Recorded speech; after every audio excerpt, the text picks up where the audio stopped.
9ই August RG Kar কাণ্ডের 1 বছর আর তার আগে ফের সিবিআই এর ভূমিকায় ক্ষোভ প্রকাশ অভয়ার পরিবারের। দিল্লি গিয়ে সিবিআই অধিকর্তার সঙ্গে সাক্ষাৎ অভয়ার পরিবারের। বোগাস তদন্ত করছে সিবিআই, এখন নিজেরাই মামলা ছেড়ে দেবে বলে বলছে। দিল্লি থেকে ফিরে ক্ষোভ উগড়ে দিলেন নিহত চিকিৎসকের বাবা।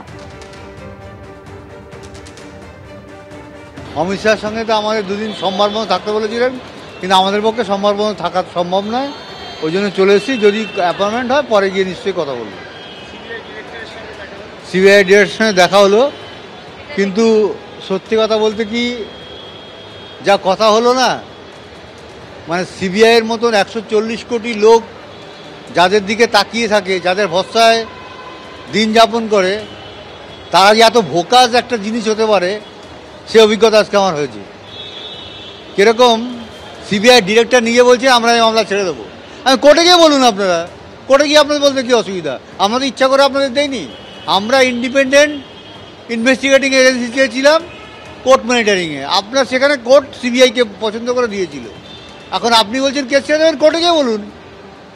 পরিষ্কার এরকম কথা বলছি। এরপরে আর আমরা সন্তুষ্ট না, কী বলবো? আমাদের কোনো কোশ্চেনের জবাব ওনাদের কাছে নেই, এই জন্য ওনারা বলছেন কেস আমরা ছেড়ে দেবো। নবান্ন হবে। আরজিকর কাণ্ডে ফের সরব শুভেন্দু অধিকারী। রাজ্য সরকারের বিরুদ্ধে প্রমাণ লোপাটের অভিযোগ বিরোধী দলনেতা। গত বছর 9ই আগস্ট পৃথিবী নড়ে উঠেছিল। লে থেকে লাদাখ, কাশ্মীর থেকে কন্যাকুমারী, কচ্ছ থেকে কোহিমা, আবাল বৃদ্ধ বনিতা, অভয়া বনের চোখের দুদিক থেকে যে রক্ত গড়িয়ে পড়ছিল তা দেখে নিজের অন্তরে থাকা চেতনা দিয়ে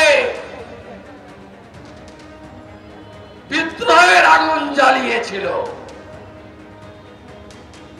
মনে নেই? ঝাড়গ্রামে ছিলেন আপনি। প্রমাণ লোপাট করার জন্য তদানীন্তন সিপি কলকাতা বিনীত গোয়েল, সন্দীপ ঘোষ, সুশান্ত দে, অভিক, এদেরকে আপনি পাঠাননি।